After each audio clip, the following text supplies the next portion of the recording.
NJ Advanced Media, and welcome back to the Rutgers Rant, the award-winning Rutgers Rant. Fellas, did you see this? There's a contest, New Jersey Press Association, and we finished third for best audio in the state of New Jersey, which really, given the fact it sounds like we are often speaking into tin cans inside the Port Authority bathroom, makes me wonder a little bit about who finished fourth. But congratulations, Cratch, Sarge, the third best audio in New Jersey this year. But that's not what we're here to talk about. We're here to talk about Rutgers basketball. And this has to be... Go ahead. What do you got?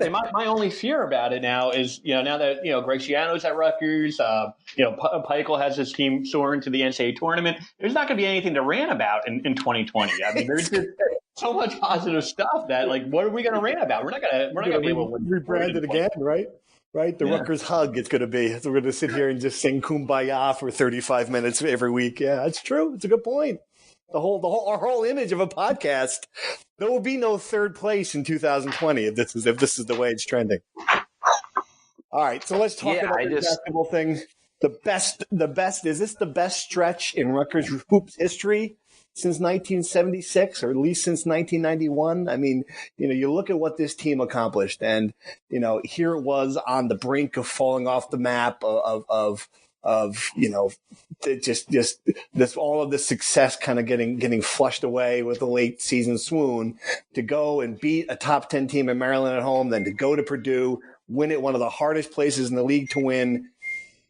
This seems like a pair of games that really redefines this program, Cratch. When you look at what it accomplished, what stands out to you about this week? I just think that everything was trending in a negative way, that they were going to blow this. They were going to, not only make the NIT, but they were going to be like a 3 seed in the NIT. It just seemed like everyone at Rutgers, the fan base, they saw the other shoe was about to fall. And instead, this team kind of put its foot down, beat Maryland at home, great win, tremendous night at the rack. It's going to be one of those iconic nights at the rack probably going forward. All the dunks, the shots, the run kind of Maryland off the floor, top 10 team, have everyone rush, get a lot of buzz, hype, publicity. Actually at the Big Ten wrestling tournament, very quickly at the rack on Saturday, the new Big Ten commissioner, Kevin Warren, was there. I chatted with him briefly, and he said he can't wait to get to the rack for a basketball game because he's seen the energy on TV. And I think then obviously going to Purdue and getting that road win. Look, I will say this. I don't mean to be negative. I know that's Sarge's job. I love it. Wow. Oh, we're gonna first one. I'm gonna keep track. One needle one.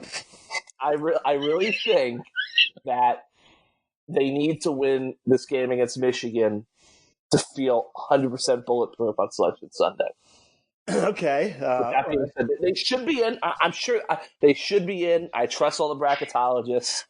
I'm sure they are in. But I just think if they beat Michigan, nobody's worried on Sunday. If they lose to Michigan, it's going to be a little bit of a nag. I don't know. I mean, I think at this point, they won 11 games in the Big Ten. I get the road, their net rankings in the 30s. I get the idea that they're not bulletproof. I understand that, but to me, if they're left out, it is just a travesty. And obviously, Cratch is referencing that the sun is out. Everybody's happy. It's like finally the world is Piscataway. They're whippity-doo-dying around. And then Sarge comes in off the top rope with 6 reasons the world is going to end on our website. I gotta tell you, Darth Vader music playing in the background. I mean, seriously, it was like the freaking Death Star. And as somebody who is not unaccustomed to occasionally trolling, I have to admit, Sarge, that was top level, rain on the parade stuff. Would you like to defend yourself here, or would you rather just move on? I mean, I left out the 7th reason that coronavirus might doom the team's chances. That might be the biggest reason, the biggest concern. No, I mean, I honestly, I think it boiled down to two things. I think that you never know what happens in these conference tournaments. There's a scenario in place where it happens every year. It's not just Rutgers, but everyone has this bracket forecast, and all of a sudden you get all these good Steelers, and no one knows. So if Rutgers is on the fringe, some people say that their last four in, then that presumably puts them on the bubble. And then the other thing is the stat that Jerry Palm referenced, which is not since 1994 has a team gone into the field with less than with three road wins or less, and that hasn't happened since 1994. Rutgers has two right now. So the Purdue game, did prove, to a lot of people that they can win on the road. I wrote about it afterward. You wrote about it as well, but there's still less than three. So, I mean, it still would be the first time since 1994 that happened. They could, end all that speculation by winning against Michigan. That would be number three. So it's not like, my job, in a lot of ways is to, and our jobs is to give readers, just every scenario possible. And I wrote, if you look at it, I wrote, Rutgers' chances of getting the NCAA tournament are great. It's great. If I had to put it in, I would say it's 95%. And it wasn't like I didn't talk to other people. I talked to other people. I talked to Bob Wenzel, who's doing games, and you'll see that story pop up on NJ.com at some point today. Even he said there's no slam dunk. So, I get it. Fans right now just don't want to, if you're a Rutgers fan and you've been waited 29 years, you just don't even want to look at that. The different possibilities, and you just want to hear they're in. I get it. I completely get it, but. My job is to, in a lot of ways, to present the different scenarios. We all would like to hear exactly what we want to hear at the exact moment we want to hear it. That's where we are in 2020. All right, let's go through it then. So let's say they do lose to Michigan. I still think they are in the 10, 11 seed range unless, and that's the big unless, Cratch, and I don't know if you've studied this, are there enough teams in positions below them that can steal bubbles? And that's why I keep coming back to this. Every time I look at the list of teams that are around them, we'll talk about this, but Indiana is in some people's brackets ahead of Rutgers, and it makes my head explode. I don't think that I've seen, they played each other. I've seen both teams, and they just got, they blew a big lead against Wisconsin. They have a ton of bad losses. Their net ranking is 50. I just don't understand, what logic are people using? So do you think there are enough teams, Crash, that can steal this thing if they do lose to Michigan and push them down to a 11/Dayton range? There could be. The way I kind of come back is would it shock anybody if Syracuse all of a sudden goes and wins the ACC tournament? Or something like that. Would it shock? I got the Joe Lunardi bracketology up right now. So the first four out are Richmond, Xavier, Wichita State, Memphis. Would not shock me if Wichita State won the American, or Memphis. Memphis has got all this talent. Xavier, Big East tournament, that seems like we're now that Seton Hall's kind of on a swoon. Maybe something Xavier's got 3 quad 1 wins. That's hardly exactly. Purdue next 4 out. Rutgers obviously just beat Purdue. I think Rutgers got a big break with Northern Iowa losing to Drake. Chris Ash's alma mater helped out the Scarlet Knights. So I think you and I was a team that was kind of on the bubble, hanging around, but now they had to get probably to their conference title game and lose to still have a chance for that large bid. They're probably out now, so that's a one bid league. So, but you never know. That's kind of the reason why we have these conference tournaments, is because crazy things happen, and it's everyone keeps on talking about how this is anyone can win it here in college basketball, and nobody's really that good. So you think to yourself, well, you could have a couple of upset or two in a major conference tournament that kind of creates a ripple down effect. What do you think about the matchup in the conference tournament, Sarge? Michigan, they lost to them twice. Both games were competitive. I don't I think Michigan's more talented. Certainly, I don't think they're, the people talking about like the worst possible matchup for them. I don't know that's the case at all. I mean, what do you think? Yeah, I think both games were obviously competitive. Rutgers, and almost all of Rutgers' losses have been competitive this year. That's the thing about this team, that even when they lose, it's within 7 or 8 points. I guess the negative side of it would be that both games were basically home games. I mean, one was obviously at the Rack, and the other one was at the Garden, where they had, obviously a very pro Rutgers crowd. That was a big time atmosphere, and Michigan won. And there's the old saying that coaches like to say is, in order to beat a team on the road, you have to be 10 points better, right? So, that would go to say that, Michigan is better than Rutgers at this point, that whether they're more talented or they just, they're a matchup problem, they beat them basically in Rutgers' backyard in both instances. There is the old coach's cliche of saying that it's really hard to beat a team 3 times in a season. That I guess, again, if Michigan is that much better, they're playing in the Midwest now, in Indianapolis. I would assume that there will be more Michigan fans, in Indianapolis than Rutgers fans. I think it's gonna be tough. I think Livers is back. Xavier Simpson's been a tough matchup for him. So all that being said, I think Rutgers, they just had that something that Kratch kind of referenced before, where they're left for dead. It wasn't just the Maryland game. It wasn't just a Purdue game. But if you go back to, the Northwestern game, I think was a big turning point in the season. They had lost to Michigan and Maryland back to back. People were like, oh, here we go again. They rallied from 18 points down. Geo Baker has a game for the ages. They win the game in overtime. That's a turning point game. There's been a lot of instances here where you just can't count this team out. I think it's going to be a white knuckle game where could go right down to the final 4 minutes either way. I think there's a very good chance that Rutgers prevails. Yeah, I agree with you. I think Rutgers is going to win this game. And you mentioned Geo Baker, and, what stands out to me from, especially from Purdue late in the game, is the way that kid took control of the game in ways that you don't see on the box score. I know that's a cliche, but he had those 2 jump shots late, obviously in regulation and then overtime that were so important. But you just watch him when that thing when Jacob Young misses those 2 free throws or commits the dumb foul.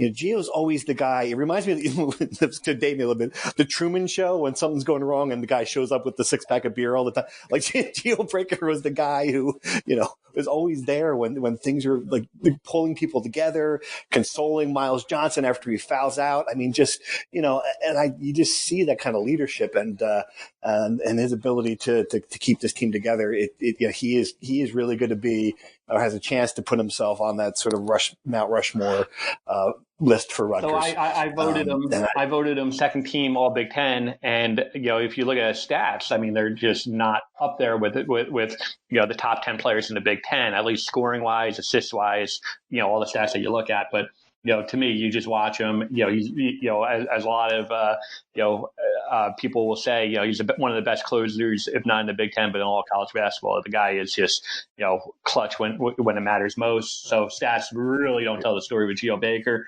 For the record, I also put Ron Harper third team. That might have been a stretch, but to me, Ron Harper, was finished in the top 17 in both scoring and rebounding. There was a stretch, this season where, he certainly carried the team, especially with Geo Baker, hurt and coming back, a little bit, hampered by the hand injury. Of course, Steve Pikiell, Coach of the Year as well. So I think the All Big Ten team is coming out at some point, but, Pikiell got my vote. All right, that's a good segue into true or false. We haven't done this in a while, but you guys know the rules. Give me a true or false on these topics, and we'll come back and discuss them all. True or false? Besides Geo Baker, the most important player in March for Rutgers is Miles Johnson. True or false? False. False. Sarge? True. All right. True or false? Besides Geo Baker, the most important player in March for Rutgers is Jacob Young. Kratch? True. True. All right. Sarge? False.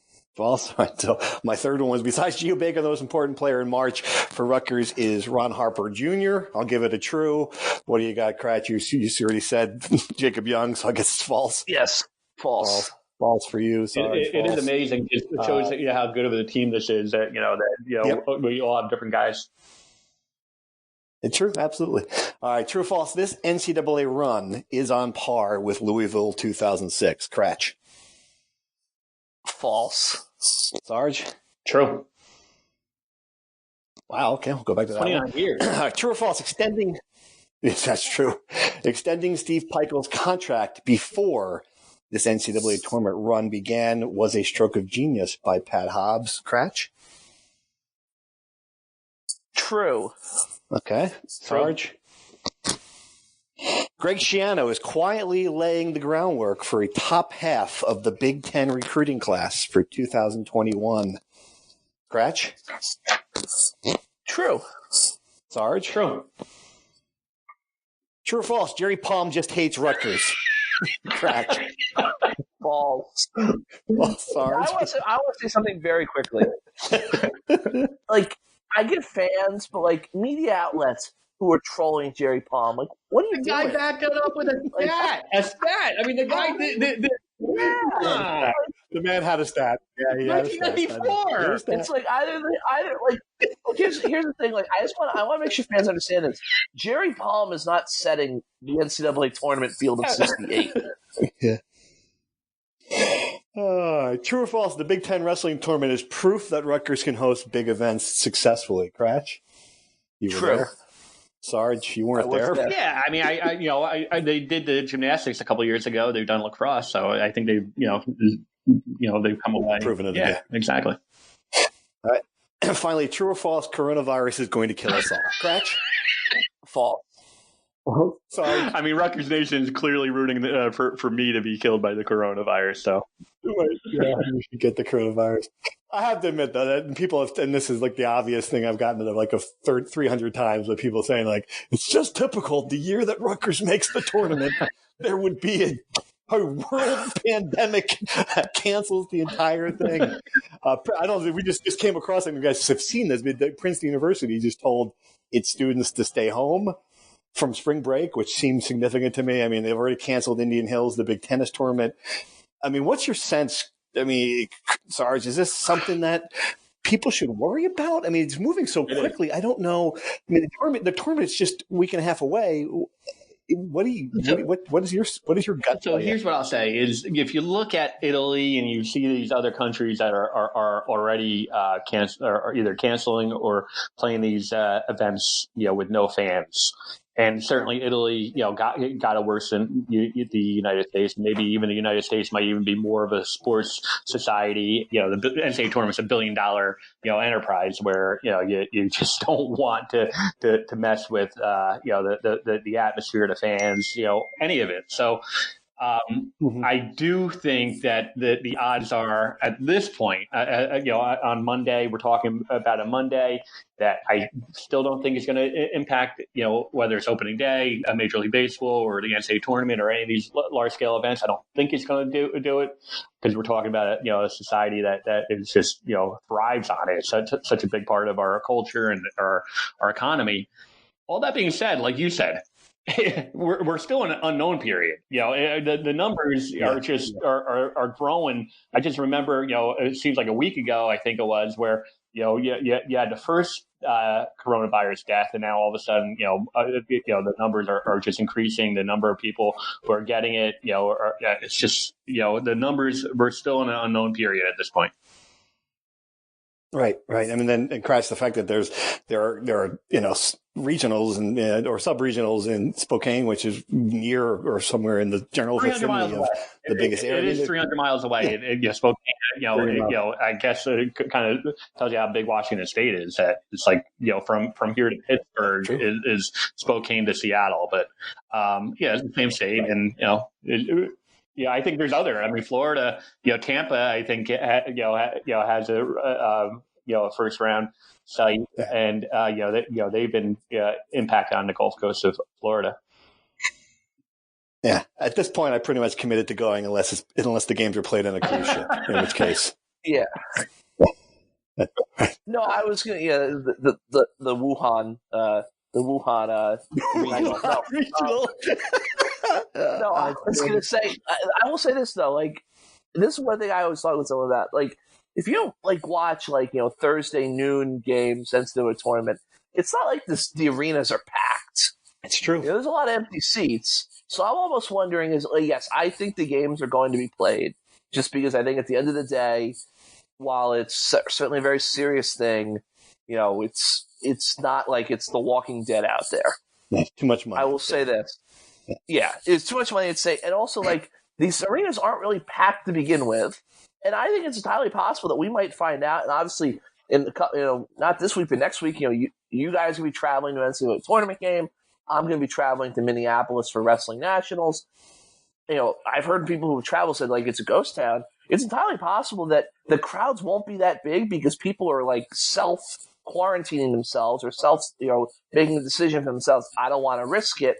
And then there's not a lot of people there, and maybe it's not as big of a concern as it would have been if the stadium was packed.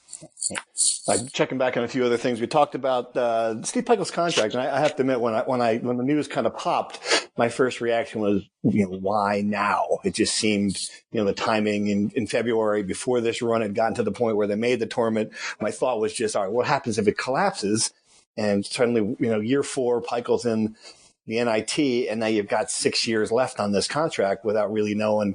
All right, is this guy recruiting on the level in the Big Ten? Is he going to get to the NCAAs? There are a couple of things that made me wonder about that. Clearly the way this is turned the last week, it certainly seems like it is a bold sort of get ahead of this thing and end all of the worry about people coming after him. I guess that's my question, though, to both of you guys. Does it end as a $5 million buyout enough that, Rutgers can put its arms behind its head and say, we've got our guy? Don't worry about it. Well, I mean, if it's a Notre Dame or Texas, one of those schools that they want him, I mean, $5 million is still chump change. I think, for a Big East program, then I think it is a deterrent. But I going back to the credit for Pat Hobbs, I think he gets an enormous amount of credit because, I mean, Pat Hobbs from day one has always said, that he will take care of coaches who have success, who earn it. He did it with Scott Goodale. He's done it with Brian Brecht.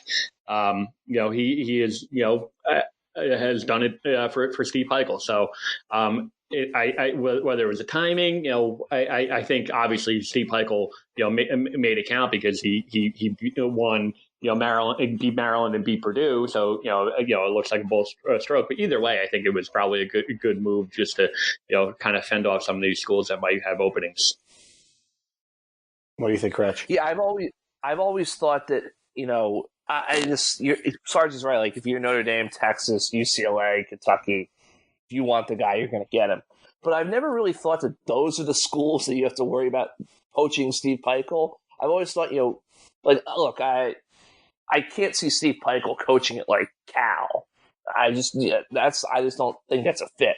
But a school like a Big East school, like a Xavier, St. John's, a Butler. Steve Pikiell has gone way above the Big East. He's not going to the Big East. He played in the Big East. He didn't even think about UConn. I totally disagree with that, Cratch. I mean, I think the Big Ten to go down to the Big East would be a step down. I think I understand what you're saying. From a geography fit maybe, but he's not. I don't think there's any world where he would go for the Big Ten. Okay, well, how about this one? Like Vanderbilt. I could see him fitting in Vanderbilt, and it seems like Jerry Stackhouse not really working there. Totally agree. Okay, so like Vanderbilt. I could even see him being at Wake Forest, where the Danny Manning is on the way out. No, I mean someone like that. That's who you need. Notre Dame. Notre Dame, yes. I don't think Wake Forest going. Yeah, I think Notre Dame would be a good fit for him. Right, but there are a lot. I mean, there are more bad fits. There's so many schools. Let's face it, the guy could coach. I mean, the guy's done a really good job in 4 years getting this program. They there are some places. Yeah, there's been a rise to this program, steady and we saw this building, and then all of a sudden, 4 years. If someone would have told you 4 years ago that this team would be, in the NCAA tournament, would you have believed it? No. Yeah, I mean, losing by 20 per night, in Big Ten play under Eddie Jordan that final year, I mean, it's ridiculous. Right. Yeah, absolutely. All right. So your question about whether this run, this is something that what's his face, the guy on Twitter put out there, the basketball guy, about this being on the level with Louisville 2006. I'm not sure it's quite that, and I think it's just that was something special. Top 10 football Thursday night, the entire New York market at the same time. Why did they pull the upset over number 3? So you guys do put it on that level, Sarge? You thought it was? You thought it was close enough? Here's to why that? I equated to it, because in 2006 it was 27 years since they last went to a bowl game, and the year before, 2005 they actually went to a bowl game. It was the first time in 27 years, and then 2006 they took another step. They went 9-0, and started, and they got to number 6 in the country in the BCS standings in mid-November. So I get it. That basketball, but basketball was ranked for the first time since 1979. So I think the biggest argument that you would have is that football is always going to trump basketball in the eyes of not just a fan base, but just the general sports fan that football drives the bus. But from a pure story standpoint, I think basketball may even be better. I mean, 29 years, first time, and everything that this program has been through, guys. I mean, no, the Rutgers fans definitely don't want me to recount it, but it goes without saying that this team has had some some turmoil since 2000. So to me, I think it might even be a better story. All right. Anything else you want to cover, Kratz, from True or False, or do we want to move on to podcast questions from the Rutgers Insider?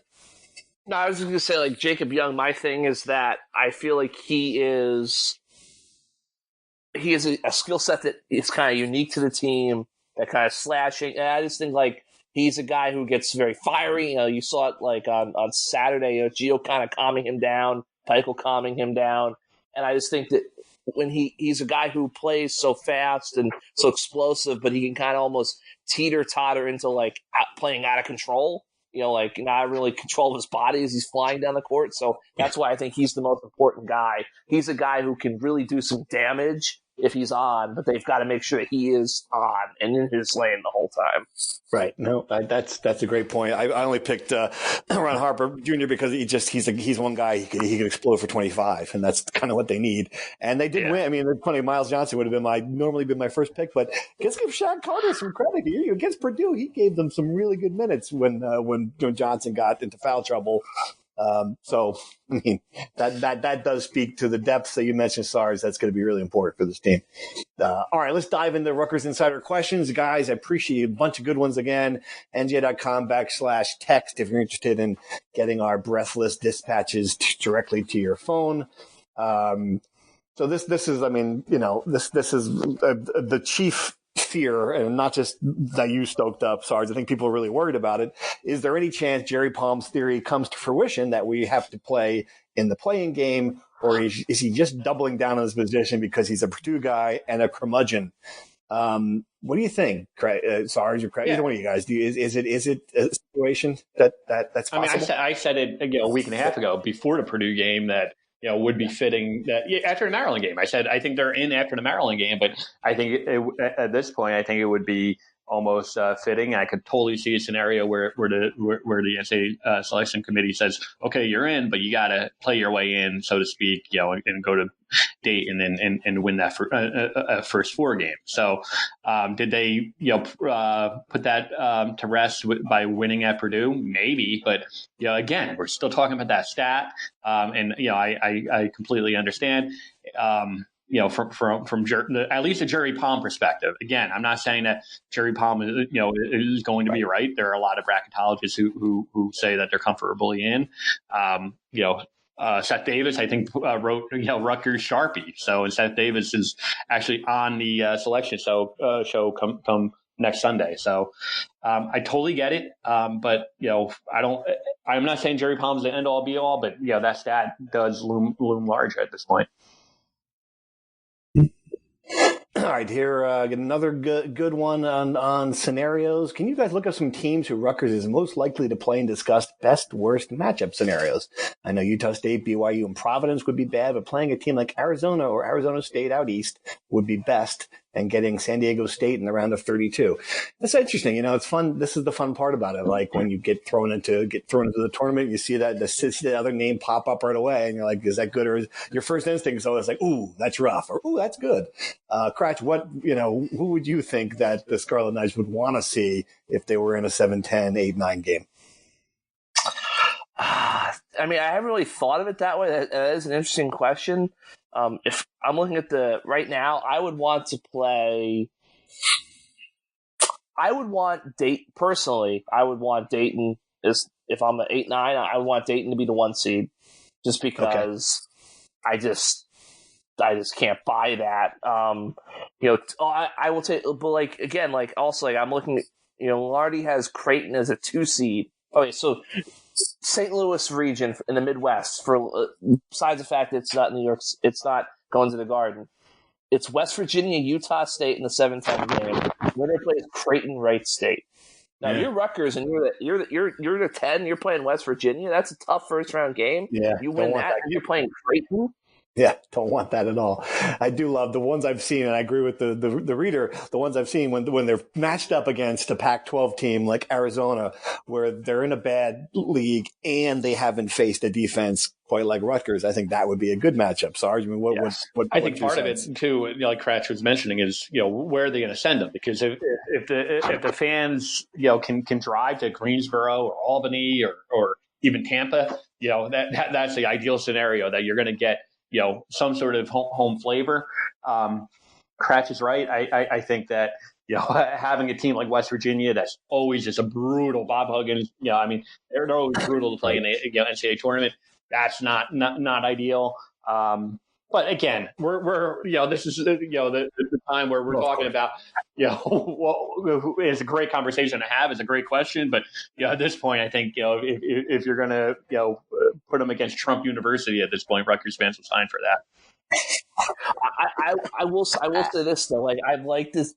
I've a couple of bracketologists have had them paired against Arizona. Like, forget about like the encore thing. How fascinating would it be to have Steve Pikiell, this guy who does everything right, and Sean Miller, who like is literally like on wiretaps paying people, and Arizona's just kind of like, nothing to see here, nothing happened. What an easy column that would be. They somehow played Kansas, which is like, we're the victim. The column gods are not that kind to me. It would just be too simple. Oh man. All right, here's another good one. 2 questions reflecting on what could have been or what might be next year. If Eugene Omoruyi came back, how much better would Rutgers have been? Would that help him win a couple of close games? And second part, considering all of the players' potential coming back, how high are the expectations going to be for next season? Eugene Omoruyi obviously was the captain, transferred to Oregon, where he's sitting out, and his reason for transferring was because he wanted to play in the NCAA tournament, which feels like a big whoopsie.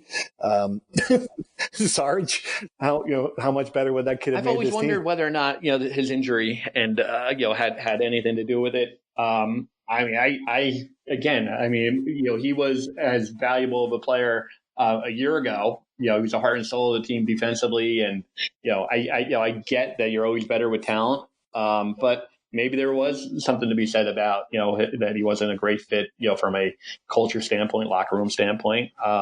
It's not like any of the players were lighting candles when he left. They seemed to be more than comfortable with him leaving. I think Steve Pikiell did a great job replacing him with Quasi Yeboah. Right, that's a good point. I was going to say that Yeboah kind of fits that role. And he brought Yeboah in before he lost him. His plan was to have them both, but certainly, once he left, I think that was a great fallback plan. Right. What about the second part, Cratch?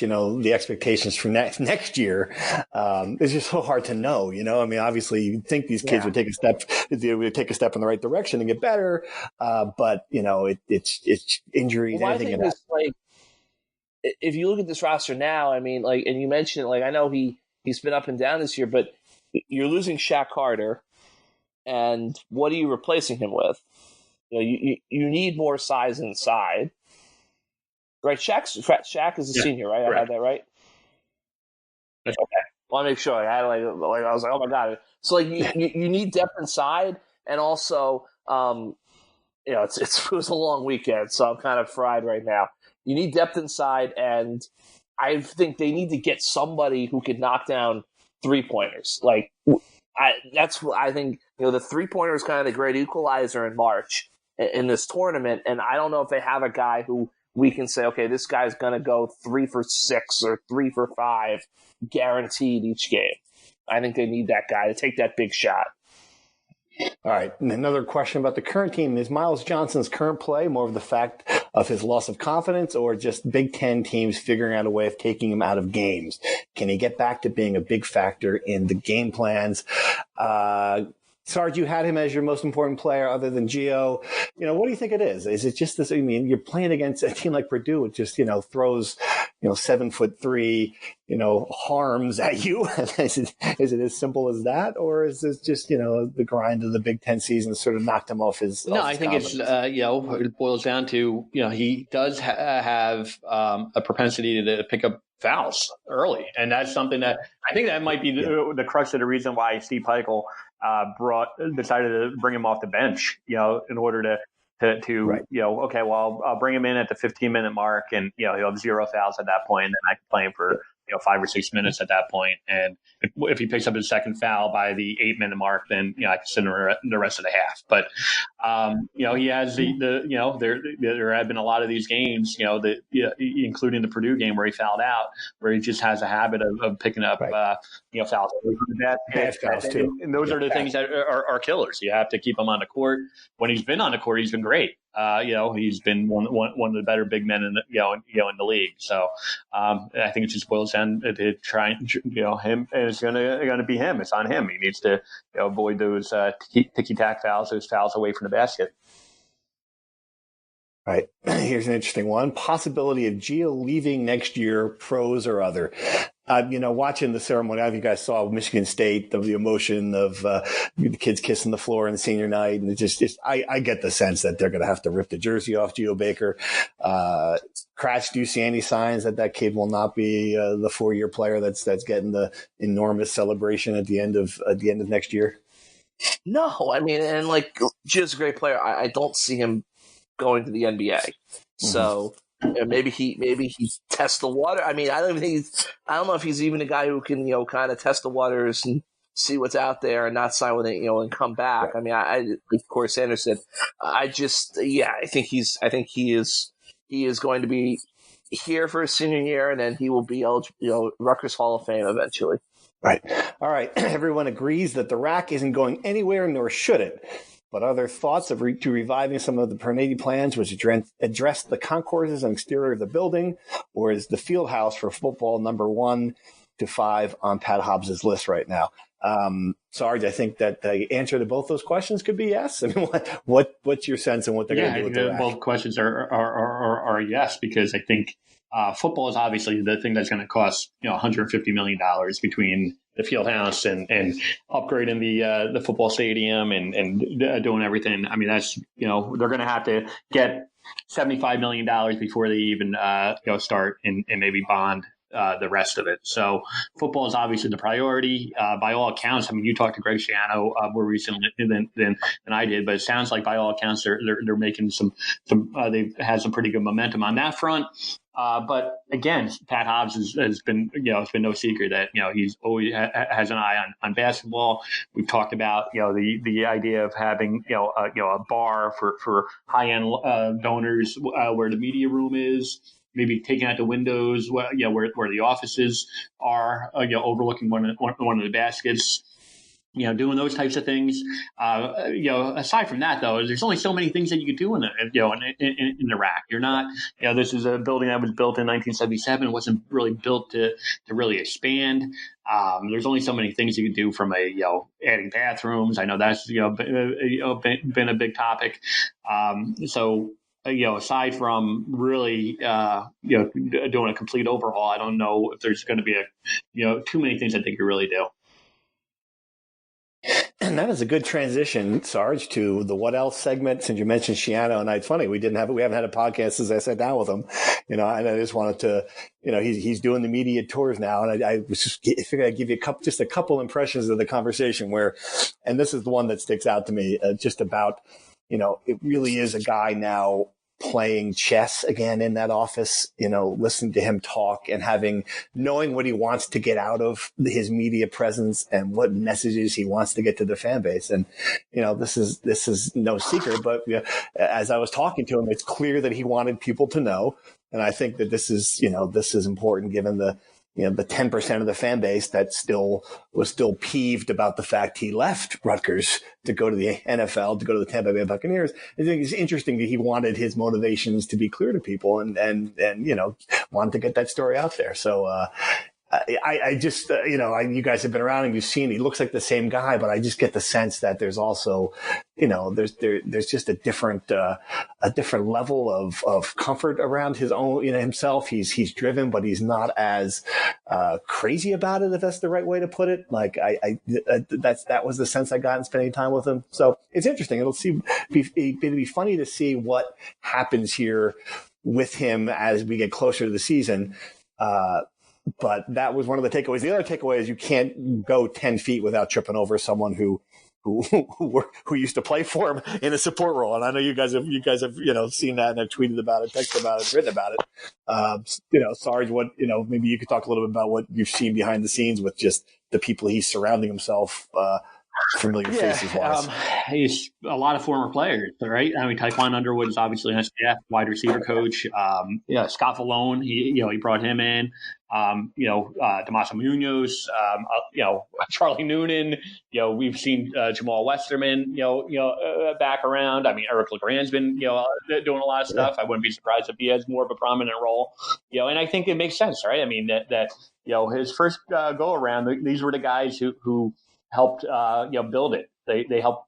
They know the culture better than anyone. They're the ones who, the current players who might not know what Greg Schiano was all about back in the day. They're the ones who can bring them and say, look, this is going to be hard. Practice is going to be hard. It's going to be grinding. It's going to be more difficult than anything that you've ever experienced. But here's the end result. And those are the types of guys that Greg Schiano wants to surround himself with. He trusts them. Greg Schiano is all about surrounding himself with his people. We've heard him, the old saying with Greg Schiano is, he wants to get the band back together. He's done it with Jay Butler, former strength coach, Dave McCune, one of the team trainers, so many, Kevin McConnell, obviously, so many of these guys who were Greg Schiano guys back in the day, they brought back. It makes a whole lot of sense. Yeah, this is what I was talking to a former player who said, a lot of former players, obviously, a lot of guys have joined the staff, and a lot of times, a lot of former players also is coming to visit. And Greg, half kidding but half serious, said, hey, you want this job to one of them? So, obviously that person's very happy doing what they're doing and they're not going to do it. But, there's more room, and I think that what I think a lot of fans are noticing is they're making a lot more staff hires, I think, just because that $7.7 million goes a long way. And I just think it's been fascinating to me to see the fan base, the forums, get so excited when they hire an offensive quality control coach. It's because I literally because this is what it is. I think some people don't realize that Rutgers has had those in the past, but it's just everything that Greg does just has this elevated sense of intrigue and excitement. So I just think that, but I would say is that he's all about having the former guys around. That's what he wants to have. And I think if it was up to him, he would have even more of them.